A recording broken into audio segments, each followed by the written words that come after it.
அசோக் இன்னைக்கு வீட்டுக்கு வந்தான். எல்லாரும் முன்னாலும் என்ன அவமானப்படுத்திட்டான். எந்த தாய்க்கு இந்த நிலைமை வரக்கூடாது. என்ன நடந்தது? ஆத்திரம் தீர பேசி தீர்த்துட்டான். நான் அவனுக்கு அந்நியமா ஆகாதவளா? அவன் சொல்றான் அவன் பிறந்த ஆஸ்பத்திரியும் நானும் அவனுக்கு ஒரே மாதிரி தானா. அவன் உடம்புல ஆஸ்பத்திரி ரத்தம் ஓடல, ஏன் ரத்தம் தான் ஓடுது. இத நீ அவங்கிட்ட சொல்ல வேண்டியதானே? என்ன எங்க பேச விட்டான்? அவனே படுபடுன்னு பேசி கொட்டிட்டு போயிட்டான். வார்த்தைக்கு வார்த்தை, வாடகை வாங்கிக்கங்க ரசீது கொடுங்க, வாடகை வாங்கிக்கங்க ரசீது கொடுங்க. மாசம் அவனை நான் என் வயசுல சுமந்தேன். அதுக்கு நான் வாடகை கேட்டா அவனால கொடுக்க முடியுமா? இதையும் நீ அவங்கிட்ட கேட்க வேண்டியதானே? என்ன எங்க பேச விட்டா? அவன் தான் மழை மாதிரி கொட்டிட்டு போயிட்டானே. இப்ப என்ன செய்யலாங்கிற? இனிமே நான் இந்த வீட்டை விட்டு போக மாட்டேன். இம்பாசிபிள். அசோக் இருக்கானே, அவங்க அம்மா மாதிரியே உங்ககிட்ட இருக்கிற பிடிவாதம் கண்டிப்பு எல்லாம் அவங்கிட்ட உண்டு. உண்மையிலே சொல்றேன், இத்தனை வருஷமா நான் அவனை நினைக்காத நாளே கிடையாது. ஏன் தெரியுமா? அசோக்குடைய சொல் செயல் எல்லாத்தையும் அப்படியே உன்னை உரிச்சு வச்சிருக்கான்.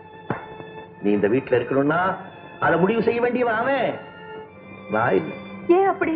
ஒன்னால நேரடியா பாதிக்கப்பட்டவன் அசோக்.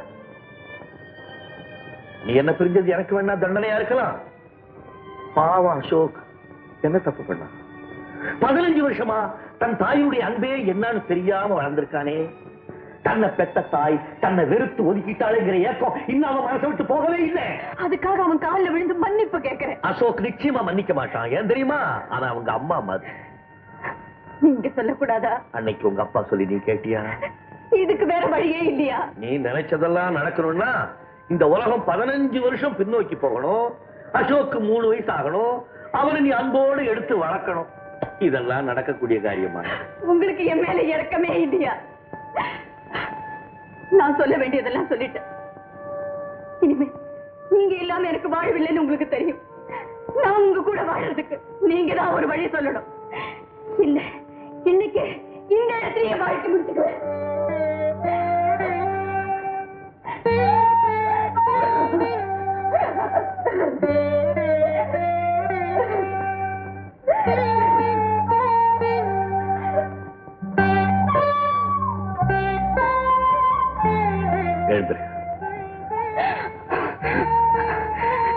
ஒரே ஒரு வழிதான் இருக்கு. நான் சொல்றபடி கேட்டீங்கன்னா உன் மகன் ஓடி வந்து உன் காலில் விடுவான். சொல்லுங்க. ஆமாடா, அதான் அசோக் புட்டு வச்சுட்டாங்க. இப்ப அழுதுகிட்டே புருஷனை பார்த்து முறையிட போயிருக்கான்னு நினைக்கிறேன். ஆமாப்பா, அவரு என்ன மன்னிச்சுட்டாரு. இப்ப எனக்கு பிரச்சனை என் மகன் தான். அப்போ என்ன செய்ய போற? நாங்க ஒண்ணு சேர்றதுக்கு அவர் யோசனை சொல்லியிருக்காரு. அதுக்கு சித்தப்பாவும் நீலகண்டன் தான் உதவி பண்ணணும். I am sorry to say, நானும் என் முகஸ்தான் ரொம்ப நாளா கேஸ் இல்லாம வீட்டுல தண்டச்சோறு சாப்பிட்டுட்டு வேலை இல்லாம இருக்கிறோம். அதனால நீ சொல்லியாம நாங்க செய்ய மாட்டோம். சொல்லுமா, செய்யறோம். நாளைக்கு நாளைக்கு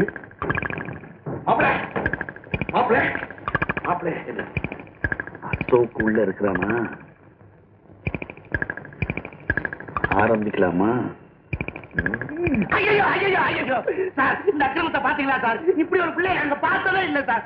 ஐயா, லபலபல் கத்துற, விபரமா சொல்லு, என்ன நடந்தது? உங்க ஜேஷ்ட புத்திரன் அசோக் இருக்கிறானே, அவன் என்ன செஞ்சான் தெரியுங்களா?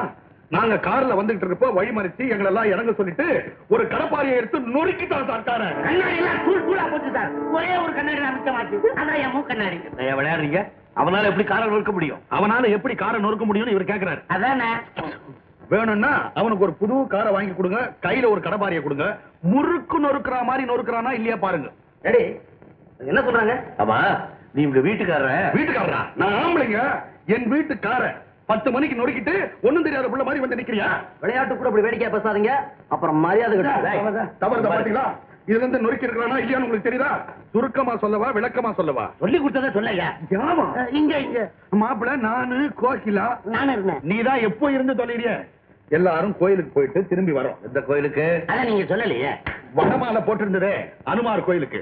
அங்க போயிட்டு திரும்பி வந்துட்டு இருக்கிறோம். மணி 9:55 இருந்து 10க்குள்ள இருக்கும். இந்த பையன் காரை வழி மறிச்சான். பேண்ட்டுக்குள்ள இருந்து ஒரு கடபாரியை தூக்கணும். போய் பச்சை போய் பொய் பச்சையா சகப்பான்றது பிரச்சனை இல்லை. இப்போ உண்மையை நான் சொல்ல வந்தேன். மேல போ. எங்க மாடிக்கா? இதுதான் மேல்கோட்ட ஆதாரத்துக்கு. எனக்கு இல்லாத கார் எங்க அம்மாவுக்கு எதுக்குன்னு ஒரே நொறு. இந்த ஆளுங்களுக்கு புத்தி பேலன்ஸ் போயிருக்கு. பெரியவங்களை மரியாதை எல்லாம் பேசாது. அந்த கார் எங்க இருக்கு? சேம் ஸ்பாட் நொறுங்கின இடத்துலயே. நான் பாக்குறேன், வாங்க. கால்ல ஷூ மாட்டிட்டு வாங்க. எதுக்குயா? கண்ணாடி குத்துங்க. நானும் வரேன் டாடி. வேண்டியதில்லை, நான் போய் பார்த்துட்டு வரேன். நீங்க கமா.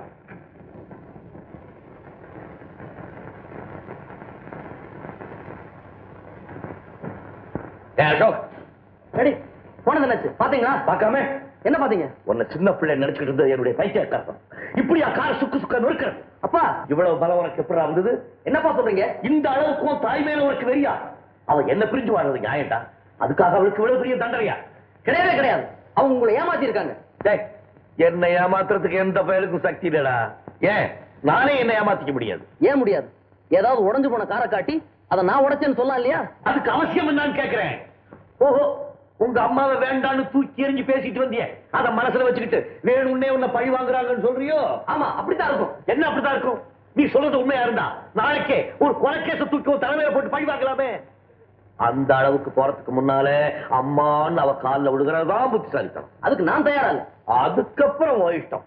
எப்படியோ நீ காரை உடைச்ச கேஸ் போலீஸ் ஸ்டேஷன் போக தான் போகுது. நீ மாட்டிக்க போற. என்ன டாடி நீங்க எப்படி பேசுறீங்க?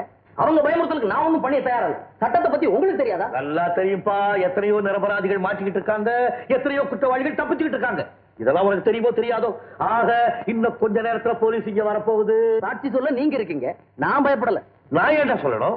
நீ உங்க அம்மாவை இருக்கிறது ஊருக்கே தெரிஞ்ச விஷயம். நீ எந்த தப்பும் பண்ணல. நீ இப்ப நான் சொன்னா அதை நம்புறதுக்கு எல்லாரும் காதுல பூ வச்சுக்கிட்டா இருக்கலாம். நீ குற்றவாளி தான். நிறுத்துங்க.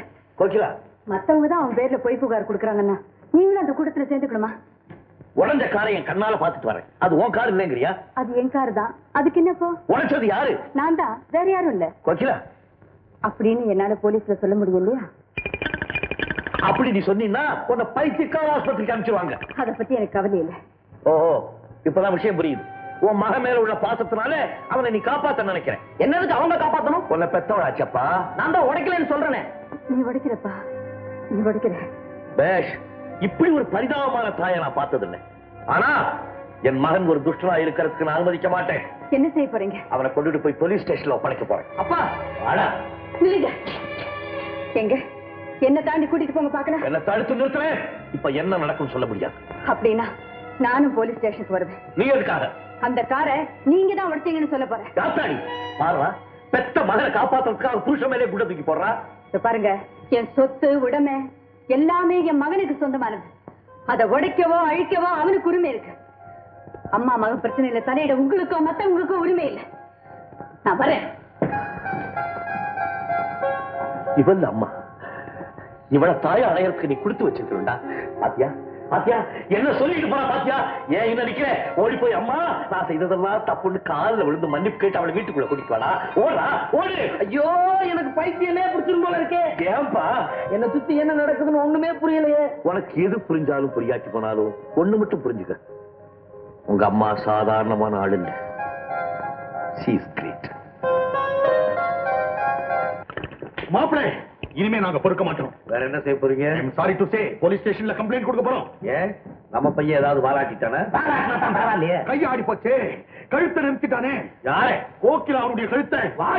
டேய் சும்மா வேற சொல்லு. நான் கார் நொறுக்கின விஷயத்தை பத்தி எங்க அப்பா கிட்ட ஏன் கம்ப்ளைண்ட் பண்ணீங்கன்னு சொல்லி எங்க வீட்டுக்குள்ள பூந்து இருக்கிற சாமானெல்லாம் நொறுக்கிட்டான். டாடி இவங்க சொல்றாங்க அப்பட்டமான போய். நான் காலையில இருந்து வீட்டை விட்டு வெளியே போகவே இல்லை. மாப்பிள, இந்த சின்ன பையனை நீங்க ஏன் கேர் பண்றீங்க? நேரா எங்க வீட்டுக்கு வாங்க. அது வீடாவா இருக்குது, போர்க்களமா இருக்குது. என்னய்யா? ஆமா ஆமா, நாங்க நேர போலீஸ் ஸ்டேஷனுக்கு தான் போயிட்டு இருக்கோம். போற பாதையில உங்களை பார்த்து சொல்லிட்டு போலான்னு வந்தோம். வாங்க போலாம், இன்ஸ்பெக்டர் வெளியே போயிடுவாரு. இல்லையா? ஆனா கோகிலா எங்க கை காலெல்லாம் பிடிச்சிக்கிட்டு போலீஸ் ஸ்டேஷன்ல கம்ப்ளைண்ட் கொடுத்தாருங்க. அழுவுது. நாங்க உங்களை பாக்குறதா கோகிலாவை பாக்குறதா? டாடி இப்பவே நான் எங்க வீட்டுக்கு போய் இந்த நாடகத்துக்கெல்லாம் என்ன காரணம் தெரிஞ்சுட்டு வரேன். மாப்பிள, சின்ன பையன் எங்க வீட்டுக்கு போனா என்ன நடக்க போதோ? இன்னைக்கு என்னமோ ஒண்ணு நடக்க போகுது. ஒன்றும் நடக்காது. நீ போக, நான் பாக்குறேன்.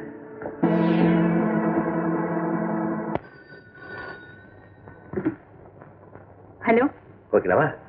நான் தான் பேசுறேன். என்னங்க என்னாச்சு? உன் மகன் ஒன்ன மாதிரியே படன்னு புரிஞ்சு தள்ளுறதுக்காக உங்ககிட்ட வந்துட்டு இருக்கான். சவாடி. ஐயோ, எனக்கு பயமா இருக்கு. ஒண்ணு பயப்படாத, சும்மா எகிரி எகிரி குதிப்பான். நீயும் குதி, உனக்கா தெரியாது? ஆ.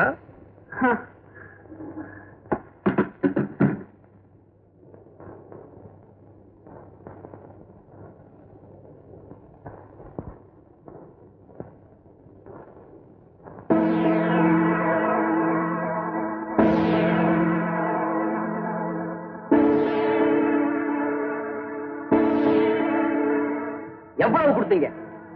யாருக்கு? உங்க வீட்டுல இருக்க பொருட்களை எல்லாம் உடைச்சு நோக்குனாங்களே அவங்களுக்கு. அசோக், வயசான காலத்துல அகத்தா கிறிஸ்டி மாதிரி கதை எழுத ஆரம்பிச்சிட்டீங்களே, இதுக்கெல்லாம் உள்நோக்கம் என்னன்னு நான் தெரிஞ்சுக்கலாமா? 4 பேருக்கு முன்னால உன்னை அவமானப்படுத்தணும், அப்புறம் என்ன மதிக்காத உன்னை பழி வாங்கணும், அப்புறம் இந்த பழிபாவத்துக்கெல்லாம் பயந்து நீ ஊரை விட்டே ஓடணும். Very good. இப்படி எந்த உள்நோக்கமும் இல்ல அசோக். அப்போ வேற என்ன காரணம்? நீ ஆத்திரப்பட்டு என்கிட்ட ஓடி வரணும், என் நிபந்தனை உங்ககிட்ட சொல்லணும்னு ஆசைப்பட்டேன். அது என்ன அப்படி ஒரு நிபந்தனை? நிபந்தனை கூட இல்லப்பா, பிரார்த்தனை. அசோக், அன்னைக்கு நீ எனக்கு வேண்டான்னு சொன்ன பாரு, அந்த கொடுமைக்கு இன்னைக்கு நான் யாருக்குமே வேண்டாதவளா போயிட்டேன்ப்பா. இப்போ இழந்ததையெல்லாம் அடையணும்னு வெறி பிடிச்சு நிக்கிறேன். அசோக், என்ன மன்னிச்சு அம்மான்னு கூப்பிடு, அப்பா கிட்ட அழைச்சிக்கிட்டு போ. இனிமேலாவது நாம ஒண்ணு சேர்ந்து வாழலாம். Very good. காலையில என்ன பத்தி பொய் புகார் கொடுக்க வேண்டியது, சாயந்தரம் எங்கிட்டே வந்து என்ன மன்னிச்சிடுன்னு கெஞ்ச வேண்டியது. வீட்டுக்கு நெருப்ப வச்சுட்டு டூலெட் போர்டு போட்டா யார் வருவா? எரிகிற வீட்டுக்குள்ள தாய் இருந்தா எந்த மகனும் கூப்பிடாமையே வருவா. ஒரு தாயோட ஸ்தானத்திலிருந்து பேசுறதுக்கு உங்களுக்கு என்ன தகுதி இருக்கு? 15 வருஷத்துக்கு முன்னால இதே இடத்துல நின்னு எவ்வளவு கெஞ்சி இருப்பா எங்க அப்பா. இன்னைக்கு அதே நிலைமை இதே இடத்துல உங்களுக்கு வந்திருக்கு. கெஞ்சுங்க, கதறுங்க, அதை பார்த்து நான் ரசிக்கிறேன். என்ன ஏன் இப்படி பழி வாங்குற? நான் இவ்வளவு நாள் அழுதது உனக்கு தெரியாது. இவ்வளவு நாளா நானும் எங்க அப்பாவும் பட்ட பாடு உங்களுக்கு தெரியாது. மேடம், இன்னைக்கு நான் வேணும்னு நினைக்கிறீங்கன்னா அதுக்கு என்ன காரணம்? பாசமா? சத்தியமா இல்ல. அன்னைக்கு நான் திருடனுக்கு பிறந்தவன், இன்னைக்கு நான் ஃபேமஸ் டென்னிஸ் பிளேயர். அதனால மகன் வேணும்னு ஆசைப்படுறீங்க. ஏன் இப்படி எல்லாம் பேசுற? என் நேரம் கொடிகட்டி பறக்குது. இன்னும் நீங்க எதை வேணாலும் உடைங்க, ஆனா நீங்க ஆசைப்படுறது மட்டும் நடக்காது. நான் வரேன். அசோக், என்ன கடைசியா கேட்கிறேன், என்ன மன்னிக்க மாட்டியா? அந்த தப்ப நான் செய்ய மாட்டேன். சந்தோஷம். இதுக்கு நானே உன்னை கட்டாயப்படுத்த எனக்கு சக்தி இல்லை.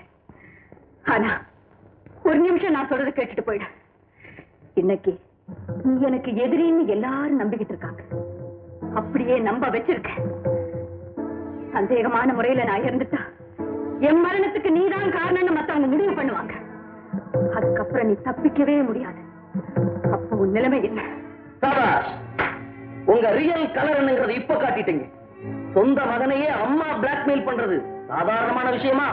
The greatest blackmail on the earth இதுதான். மேடம், நான் ஆர்மியில சேர்ந்திருந்தா ஆயிரக்கணக்கான எதிரிகளை கொண்டு வீர் சக்கர அவார்டு வாங்கியிருப்பேன். இன்னைக்கு உங்களை கொண்ட பேர் எனக்கு வந்தா அது எனக்கு வீர் சக்கரா கிடைச்ச மாதிரி. அசோக், மேடம், நான் எதுக்கு மயந்ததில்லை, அதை மறந்துடாதீங்க. எங்க அப்பாவுக்கு நீங்க செஞ்ச கொடுமைக்கு, என்ன வழக்காம ஒதுக்குன பாவத்துக்கு நான் திருப்பி திருப்பி சொல்றேன், 100 தடவை சொல்றேன், நீங்க உயிரோட இருக்கக்கூடாது. I want to attack. நான் உங்க சாகத்தான் விரும்புறேன்.